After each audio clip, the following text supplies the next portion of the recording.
diz o seguinte: curai os enfermos, purificai os leprosos, ressuscitai os mortos, expulsai os demônios, de graça recebestes, de graça dai. O tema da minha mensagem é: a lepra não é doença. Geralmente os títulos, né, esse é o título da mensagem, eles são assim, controvertidos, para chamar a atenção, né? Nesse caso aqui, a lepra não é doença. Todavia, esse título, ele é extraído do texto, né, da construção do texto aqui, pelo seguinte: essa primeira missão que Jesus enviou os apóstolos, 12, foi uma missão exclusiva aos judeus, né? Ele proibiu eles de irem à cidade, entrar em cidade de samaritanos, que era uma espécie de mestiços, né? E também não podiam entrar em cidade de gentios, que eram não judeus. Então, era uma missão exclusiva aos judeus. Ele disse: as ovelhas perdidas da casa de Israel. E aí ele falou para os apóstolos pregar o evangelho, né? Que diz aqui, verso anterior, verso 7.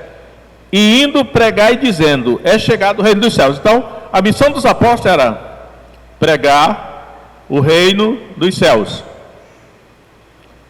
E essa é a parte verbal, né? Pregar o reino dos céus é a parte verbal, que o livro de Atos começa dizendo assim: Jesus começou a fazer e a ensinar coisas. Ou seja, Jesus começou, porque depois a igreja teria que continuar. E Jesus começou o ministério assim, a fazer coisas e a ensinar coisas. Ou seja, é um duplo ministério: é o ministério da palavra e o ministério de fazer coisas, que não é da palavra, já é de uma coisa de agir, né? Então, a igreja deveria dar continuidade, porque Jesus só começou o ministério. E aí deixou o resto para a igreja dar continuidade ao que ele começou. Então, nesse caso aqui, o que Jesus começou a fazer, para ele dar o exemplo, para que os discípulos, vendo o exemplo dele, depois o imitassem. A parte prática, né? Porque eu vou até descartar agora essa parte, pregar o reino de Deus, né? E indo pregar e dizendo: é chegado o reino dos céus. Essa parte eu vou deixar um pouco de lado aqui e vou me concentrar na parte prática que ele mandou. Jesus mandou 4 coisas aqui. Existe até um livro muito famoso, de um famoso evangelista pentecostal, o título do livro é Curar Enfermos e Expulsar Demônios. É um clássico, né? Um best-seller. Só que essas duas expressões, curar enfermos e expulsar demônios, está aqui no texto. Mas ele deixou fora essas duas outras. Então eu quero inicialmente fazer uma comparação aqui entre as duas primeiras ordens que Jesus deu para os apóstolos, que foi: curai os enfermos, purificar os leprosos. E a pergunta que eu faço é o seguinte: espera aí, quando ele disse curai os enfermos, a lepra não estava incluída nessa ordem? Mas não estava. Ele disse uma coisa: curai os enfermos, os doentes, né? E aí disse: e purificar os leprosos. São duas coisas diferentes. Por isso que eu concluí que a lepra não é doença, porque ele botou a doença de um lado e a lepra do outro. Então, curai os enfermos, aí a igreja tem que curar os enfermos. Purificar os leprosos, vem aqui. Purificai. Então, são verbos, né? O verbo curar se refere à doença ou enfermidade. E o verbo limpar ou purificar se aplica à lepra. E eu percebo que em toda a Escritura, em nenhum lugar, a lepra é tratada como doença, mas é tratada como uma espécie de impureza. A pessoa leprosa está impura. E nunca disse que ela precisa de cura, ela precisa ser purificada. Lembra de Naamã? Que quando ele mergulhou ficou limpo? Diz assim, limpa. Eu ainda não entendi tudo que está envolvido nessa diferenciação entre doença e lepra, mas já comecei a orar para pedir que o Senhor me revele qual é o sentido disso, né? Mas nós temos que nos ater ao que diz a Escritura, a revelação de Deus. E aí, quando ele fala, curai os enfermos, é necessário dizer o seguinte, eu estou lendo aqui Mateus capítulo 10. Só que a construção do Evangelho de Mateus é assim. A introdução do Evangelho de Mateus é até do capítulo 1 ao capítulo 4. Depois do capítulo 5, 6 e 7, é a doutrina, é uma amostra do ensino de Jesus, ou seja, o ministério da palavra. Toda uma amostra, é o famoso Sermão do Monte, né? E os capítulos 8 e 9 de Mateus é uma amostra dos milagres que ele fazia. Aí o que acontece? Eu percebo que quando ele disse curai os enfermos, há vários tipos de doenças e enfermidades. Mas o que mais se destaca é a paralisia, é o paralítico, né? No capítulo 9, ele começa com a história do paralítico de Cafarnaum, né? Ele cura o paralítico de Cafarnaum.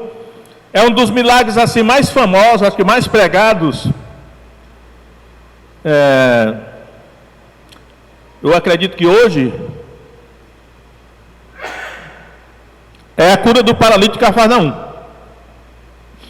Eu acho muito interessante a cura do paralítico de Cafarnaum, porque quando Jesus cura o paralítico de Cafarnaum, ele diz claramente que aquela doença, aquela enfermidade, era provocada pelo pecado.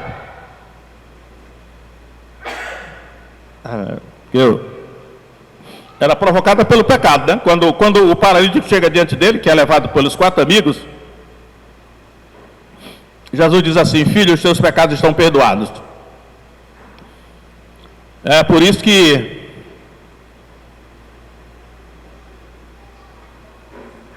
mas tem algum ventilador, algum ar-condicionado que me colocar debaixo de coisa gelada, eu já estou espirrando agora. Mas vamos lá. Então, todo o ensinamento da Bíblia vai na direção de que a doença é causada pelo pecado. Não era para a humanidade adoecer, né? Mas quando o pecado entrou lá com Adão, lá no paraíso, a doença entrou junto, porque a causa básica da doença é o pecado. Às vezes é um pecado de gerações passadas, né? Não significa que seja necessariamente nosso. Pode ser uma herança, pode ser outras coisas. E aí o que acontece? Jesus curou o paralítico de Cafarnaum. E era paralítico, né? Mas o primeiro milagre que é registrado, dia desse eu falei isso aqui, o primeiro milagre que é registrado em Mateus, né, uma representação dos milagres que ele fazia, é a purificação de um leproso, que é no capítulo 8, veja só. Vamos ver aqui. Observe que toda a linguagem que é usada não é de cura, mas de purificação, ou limpeza, né? Mateus capítulo 8, verso 1. E descendo ele do monte, seguiu uma grande multidão. E eis que veio um leproso e o adorou, dizendo: Senhor, se quiseres, podes tornar-me limpo. Olha só, ele não disse, podes curar-me. A palavra da cura não é usada na lepra, assim, se quiseres, podes tornar-me limpo. E Jesus, estendendo a mão, tocou, dizendo: quero ser limpo. Ele não disse ser curado, disse ser limpo. E ele ficou purificado da lepra. Olha só a palavra, a expressão, purificado, não curado, não diz, né? Aí diz assim: disse-lhe então Jesus: olha, não digas a ninguém, mas vai e mostra-te ao sacerdote e apresenta a oferta que Moisés determinou para lhe servir de testemunho. 2 capítulos muito grandes do Antigo Testamento, que é Levítico 13 e 14, discorre extensamente sobre a lepra. E os sacerdotes eram as autoridades que eram encarregados de declarar se a pessoa estava purificada da lepra, ou se a lepra permanecia nela ou tinha evoluído. Então, a lepra é uma coisa, e a doença é outra. Eu sei que parece contraditório, parece até uma coisa assim, vamos dizer assim, absurda dizer, lepra não é doença. Mas é o que a Bíblia está dizendo. Então, o leproso não está doente, ele está impuro, ou imundo. Por isso que o leproso, ele era segregado, não podia conviver. Parece aquele negócio moderno de afastamento social, né? Distanciamento social, que é usado hoje, né? Então o leproso ele era segregado para fora da comunidade, e quando ele se aproximava de alguém, ele teria que dizer assim: imundo, imundo. Eu fiquei perguntando, Senhor, mas qual a diferença entre doença ou enfermidade e lepra? E aí eu pensei assim, sabe uma coisa? Vamos ver aqui. Uma das coisas que eu entendi é o seguinte: o paralítico é uma doença, a paralisia é uma doença. Até mesmo a sogra de Pedro, que aparece aí com febre, apesar de que diz, né, a febre não é uma doença, mas é um sintoma. Mas eu percebo que a doença, no caso da paralisia, ela não é contagiosa. Pode ter uma pessoa ali paralítica, você pode pegar nela como quiser, ou respirar no mesmo ambiente dela, você não vai se contaminar, não é contagiosa, né? Mas a lepra é contagiosa, porque desde a antiguidade, essa prática de segregar o leproso fora da comunidade, para que ele não contaminasse os outros, né?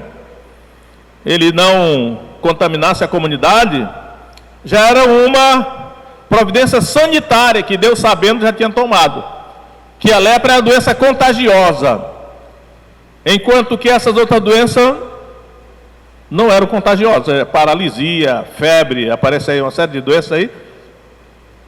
Aí eu fiquei pensando, será que a lepra é uma representação dessas doenças modernas que são chamadas de infecto-contagiosas, através de vírus, né?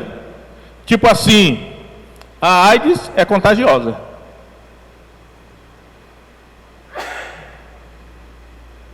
A tuberculose é altamente contagiosa. Eu nem sei se a tuberculose, quando foi que começou, se é uma doença moderna ou não, né? Mas essa semana agora, eu ouvi alguém dizendo no YouTube que o Rio de Janeiro é um centro de tuberculose. É um centro mundial de tuberculose. Parece só perto para outra cidade. Eu não sabia disso. Eu não sabia nem que existia essa desgraça no Brasil, né? Que o Rio de Janeiro é um centro irradiador de tuberculose. Recentemente, acho que alguns meses. Está difícil. Aí o que acontece? Eu sei que houve um surto de tuberculose aqui em Rio Branco, no presídio Francisco de Oliveira Conde. E aí eu digo para os irmãos, por isso, irmãos, eu sei que tem alguns irmãos que estão apavorados com a questão da doença, né? Mas eu digo para vocês, não é de agora não, há muito tempo eu sei que só Deus pode nos livrar de a gente encontrar essas doenças, porque por onde nós vamos, falando com pessoas, ou tendo contato com pessoas, nós nunca sabemos que desgraça de doença aquela pessoa tem. Um dia desse eu estava lá no mercado Novo, comprando lá alguma verdura, aí chegou um homem assim, cadavérico, né? Daqueles filhos pedindo dinheiro lá, e chegou bem perto de mim e pediu alguma coisa, eu dei. Mas eu fiquei pensando, esse homem está com a aparência que está tuberculoso, né? Ou seja, só Deus pode nos livrar de a gente se contaminar com essa desgraça.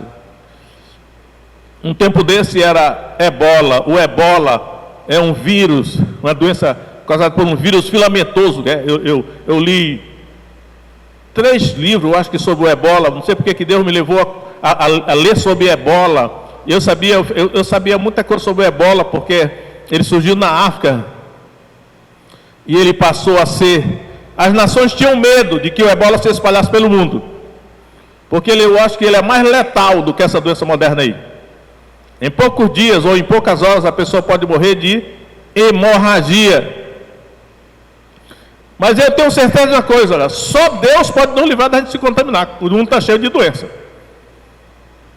Por isso que eu digo aos irmãos, acalme o seu coração, tome as providências necessárias, mas não entre em pânico, nem em histeria, nem fique apavorado, porque Deus é poderoso para nos livrar, né? Agora também ande com a vida reta, né? Porque se a nossa vida não está reta, pode servir de ilegalidade para o diabo colocar uma doença dessa na gente também, né? Então, irmãos, Jesus disse assim para os discípulos: curai os enfermos, purificai os leprosos. E os apóstolos foram. E eles, com certeza, os apóstolos, eles fizeram isso. Eles curaram os enfermos que havia em Israel. Eles purificaram os leprosos. Havia muitos leprosos em Israel, né? Vemos aquele lá do capítulo 17 de Lucas, que eram 10 leprosos, né? Agora, Jesus disse mais duas coisas. Ele disse assim: ressuscitai os mortos. Eu sei que é difícil a gente pegar essa expressão que ele disse aí, porque parece uma coisa super difícil, né? Peraí, como é que Jesus diz isso? Ressuscitar os mortos? Isso faz parte do Evangelho, ressuscitar os mortos? Olha, nós temos que raciocinar em cima da Escritura, da revelação de Deus, né? E aqui eu vejo o seguinte, olha. Nos Evangelhos, Jesus ressuscita 3 pessoas. A primeira pessoa que ele ressuscita, que está aqui no capítulo 9 de Mateus, é a filha de Jairo, uma menina que tinha 12 anos. Ele chega lá na casa, a menina está morta, e ele só pega na mão dela e diz assim: Talita cumi, menina, levanta. E a menina se levanta e começa a andar. Ou seja, Jesus ressuscitou essa menina. Jesus também ressuscitou o filho da viúva de Naim, capítulo 7 de Lucas.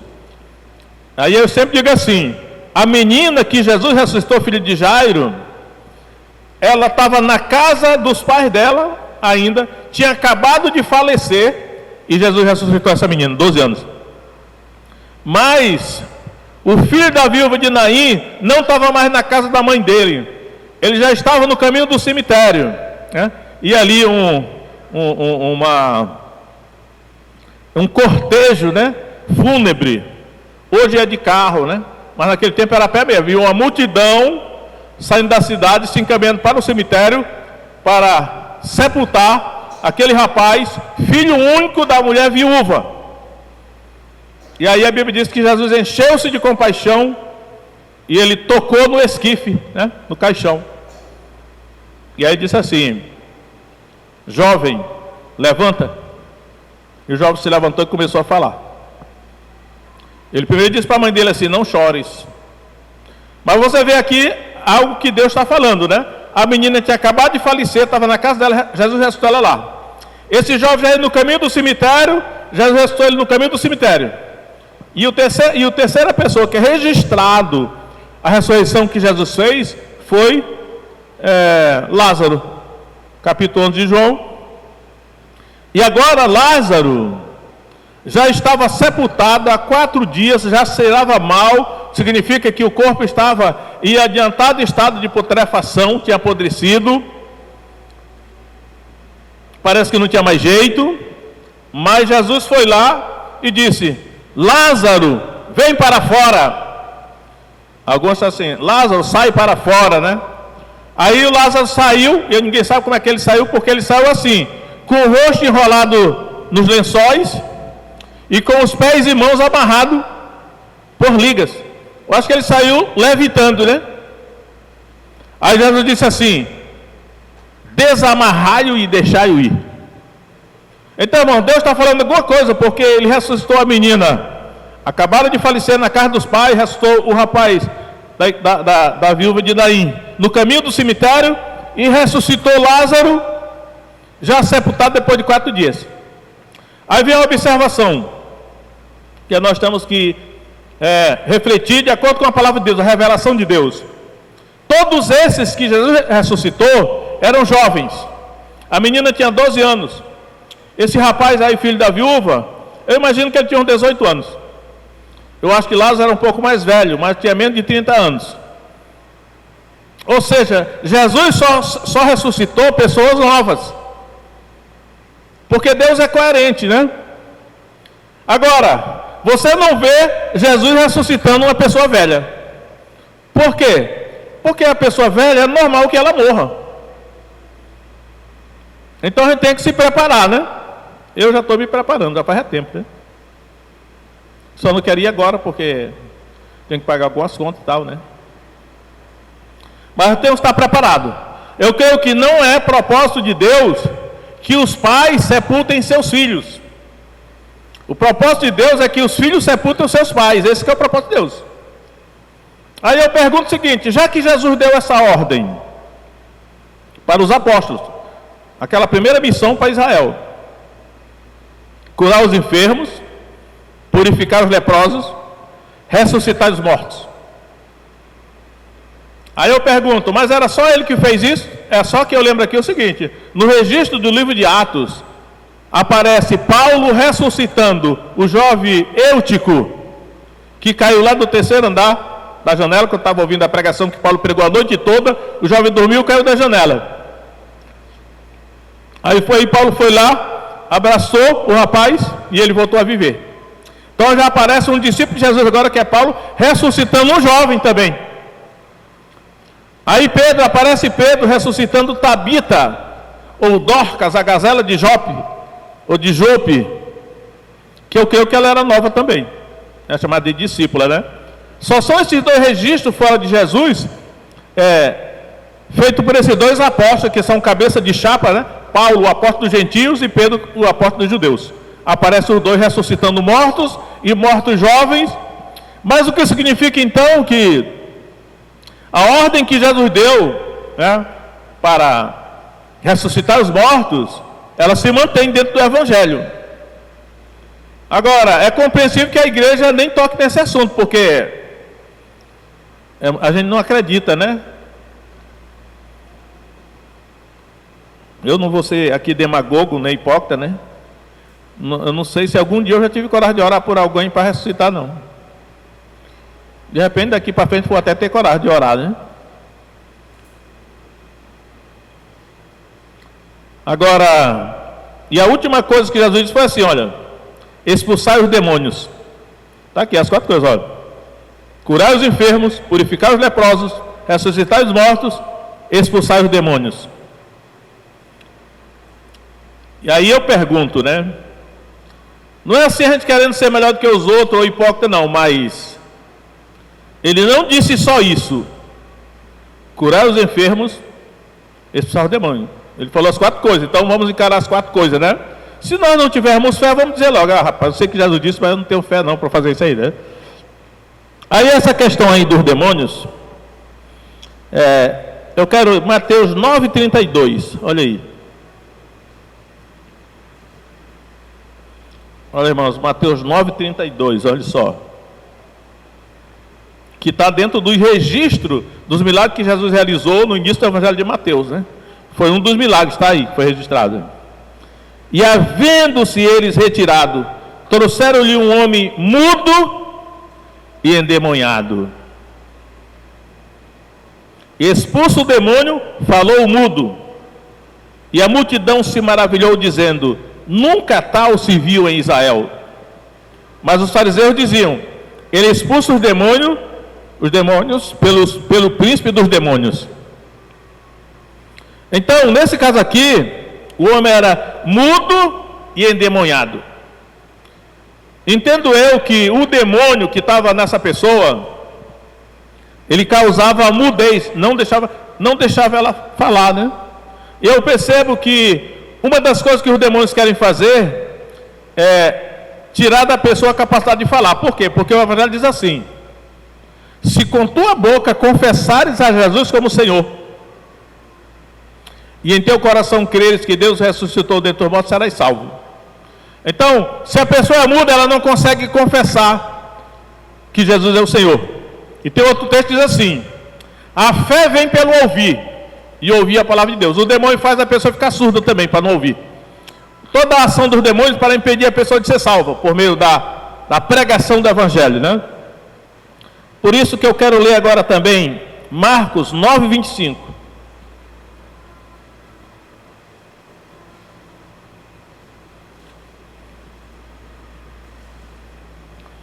Veja só, irmão, Marcos 9, 25, é o caso que Jesus expulsou o demônio, que as traduções às vezes dizem assim: a cura de um menino epilético, porque os sintomas eram de epilepsia, e o que a sociedade hoje chama de epilepsia, né? A medicina não é obrigada a saber coisas do mundo espiritual, porque eles trabalham no campo físico, né? Mas a palavra de Deus é a revelação de Deus, então ela diz o que é mesmo, né? Então, quando Jesus chegou para libertar esse menino, olha o que diz aqui, eu vou ler só a parte final. Marcos 9, 25, ó. E Jesus, vendo que a multidão concorria, repreendeu o espírito imundo, ó, é chamado de espírito imundo aqui, dizendo-lhe: espírito mudo e surdo. Olha, aquele lá era só mudo, aqui já espírito mudo e surdo, eu te ordeno, sai dele e não entres mais nele. E ele, clamando e agitando com violência, saiu. Então ficou o menino como morto, de tal maneira que muitos diziam que estava morto. Mas Jesus, tomando-o pela mão, o ergueu e ele se levantou. E quando entrou em casa, não, só até aí, ele se levantou, né? Então, irmãos, olha só, mudo e surdo. Jesus disse: espírito mudo e surdo.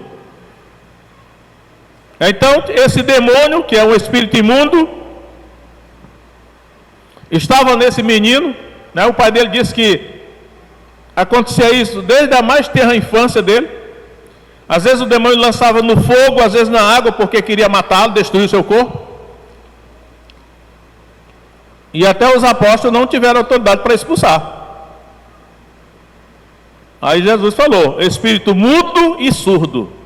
Naturalmente, o que causava a mudez e a surdez nesse rapaz era o demônio. Só que se levasse a um médico, né? Aí tem o especialista na questão da fala, o especialista na questão da audição, né? Fonoaudiólogo, alguma coisa assim. Eles não iam saber nada disso, porque era um espírito imundo que estava na pessoa.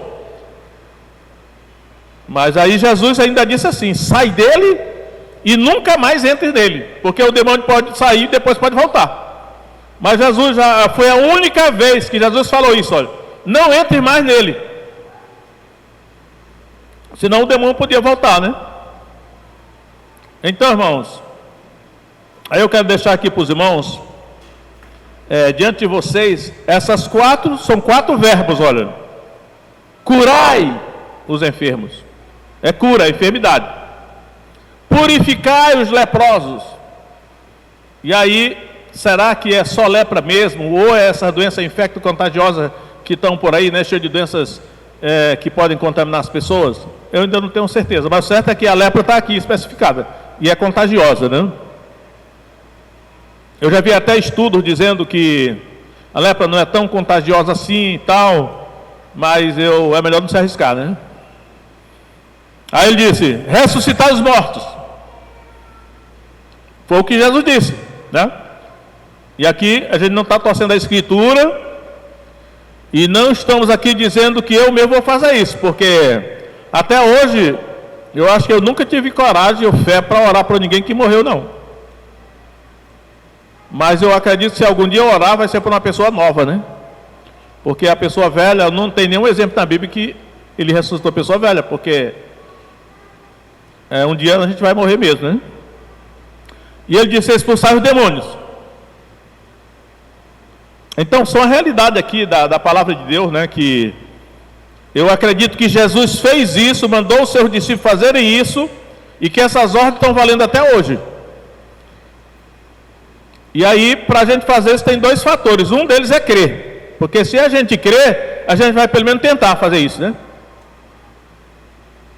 E a outra coisa, acredito eu, que seja uma vida nossa em comunhão com o Espírito Santo, né? Porque o Espírito Santo é o Espírito que faz a mesma coisa que Jesus fazia. Aliás, o que Jesus fazia era por meio do Espírito Santo. O Espírito Santo usava o corpo de Jesus para fazer os milagres. Agora, o Espírito Santo quer usar o nosso corpo para fazer, porque ele é o mesmo Espírito, tem o mesmo poder. Ele só precisa de um corpo para se manifestar, né? Que é o nosso. Então, irmãos, vamos aí aprendendo da palavra de Deus e aí formatando a nossa fé, para a gente não ficar desesperado, né, diante da doença, diante da lepra, diante da morte e diante dos demônios, porque tudo isso Jesus contemplou no Evangelho e ainda está valendo. Então, vamos orar, porque a gente pode começar orando, né? Alguém tem algum